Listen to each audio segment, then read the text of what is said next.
श्री स्वामी समर्थ।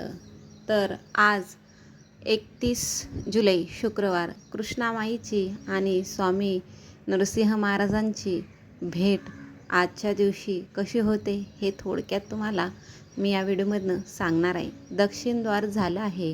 आज शुक्रवार 31 जुलै रोजी पहाटे श्री नरसिंह वाडी दक्षिणद्वार सोहळ्याच्या वेळेस मंदिर पूर्णपणे पाण्याखाली जातं आणि त्या क्षणी भक्ताच्या मनात भक्तीचा महासागरच उसळतो। श्री क्षेत्र नृसिंहवाडीतला हा सोहळा खरंच अद्भुत आहे। दरवर्षीप्रमाणे कृष्णामाई प्रभूच्या भेटीला येते, अगदी जशी एखादी लेक आपल्या वडिलांना भेटायला ओढीने धावत यावी तशी कृष्णामाई नरसिंह महाराजांना भेटण्यासाठी येत असते। प्रभू प्रेमळ हर्ष करत सिंहासनावर बसलेले असतात। त्यांच्या चेहऱ्यावरचं ते प्रेमळ हसू पाहिलं की मनात वेगळंच चैतन्य निर्माण होतं, जणू हातातून आशीर्वादाची धार सतत वाहत राहते। कृष्णामाई मात्र नम्रपणे दत्त महाराजांच्या चरणाशी नम्रतेने नतमस्तक होते, जणू मनापासून पाद्यपूजन करते। एकीकडे महाराजांची मायेची नजर, दुसरीकडे कृष्णामाईची ती लीनता हे बघताना वेळ जणू थबकते। भक्त श्वास रोखून हा क्षण डोळ्यात साठवत राहतात। तो क्षण म्हणजे नयनरम्य डोळ्याचे पारणं फेडणारा तो क्षण असतो।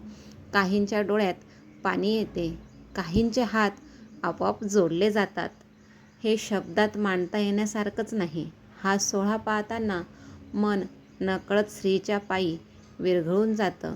हा फक्त सोहळा नाही, भक्ती, प्रेम, समर्पण आणि देवाच्या कृपेचा एक अविस्मरणीय क्षण आहे।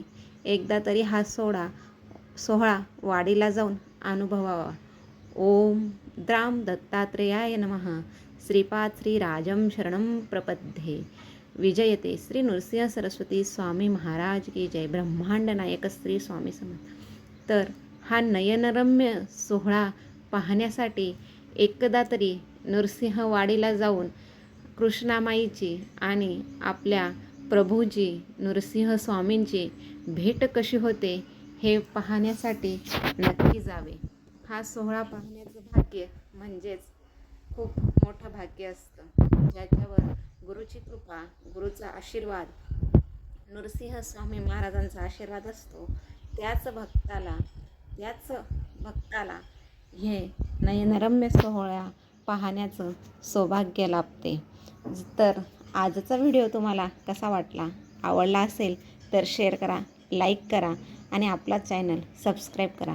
धन्यवाद। श्री स्वामी समर्थ।